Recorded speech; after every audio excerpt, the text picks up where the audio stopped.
Well, I think it's partly down to the fact that not all trade unions are as interested in and overtly keen on campaigning in the kind of political way that Mark has outlined, and clearly my union is not seeking to put up candidates, but I do think that we don't shy away from the big political questions.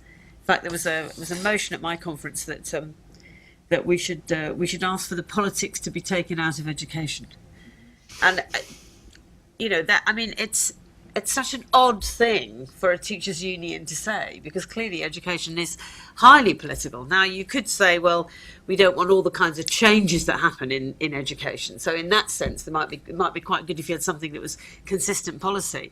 But actually I wouldn't want the politics taken out of education, because I want to have that robust debate about what we think education is for and what it does for people, and so on. And I think that if the trade union movement is going to begin to grow, it has to respond to more than just people's terms and conditions. It does have to respond to the bigger questions of what politics is about. I mean, have you seen this recent advert on the BBC?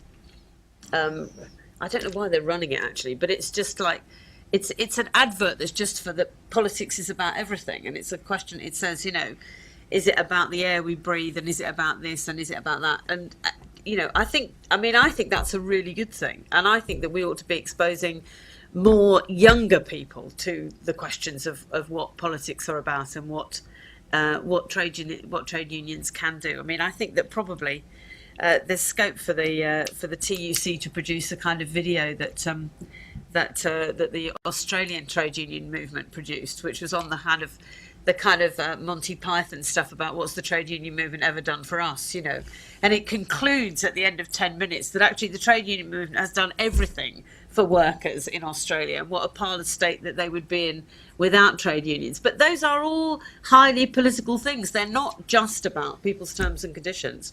They are about the bigger picture and bigger questions. And I think that is the job that we have to do.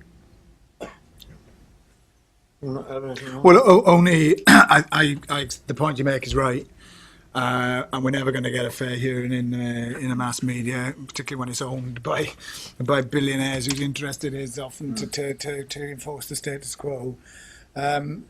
Two things that I think are important to say is that despite us not getting a fair hearing, what strikes do is they at least give you the ability to make your case.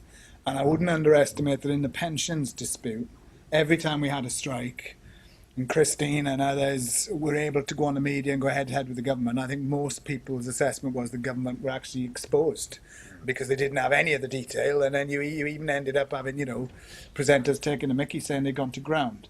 So I think having strikes or demonstrations gives you an opportunity to say something. And I think that's a start. True.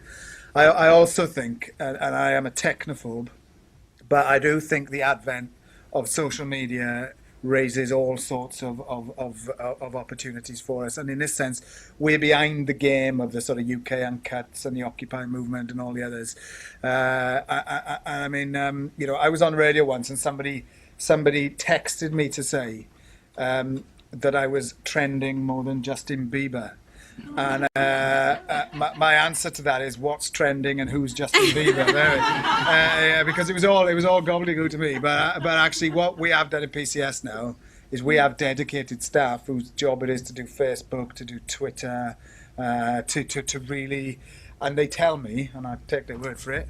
They actually tell me that they tweet these things out, and it gets to a lot of places, and it popularizes very simple messages, sometimes just one line that people can popularize. And that's not a challenge to Rupert Murdoch's editorial in the Sun and the Times, but I think it perhaps tells us that we do have the opportunity to get a message out there if we utilize some of the new ideas. But ultimately what all tonight's been about is you've got to have something to say. And I think what the discussion hopefully has said is we've got something to say, so we better get out there and start saying it, and the sooner the better, because otherwise we'll really regret it. Well, that is an ideal moment to leave on. Before I ask you to thank our speakers again, can I thank the sponsors of this evening? Unite have provided us with such a fabulous room to have the meeting in. Thompson's O.H. Parsons and my own chambers, Old Square Chambers, who've made a contribution to the cost this evening. But now I'd like to ask you to thank Christine and Mark for a wonderful evening. Thank you very much indeed.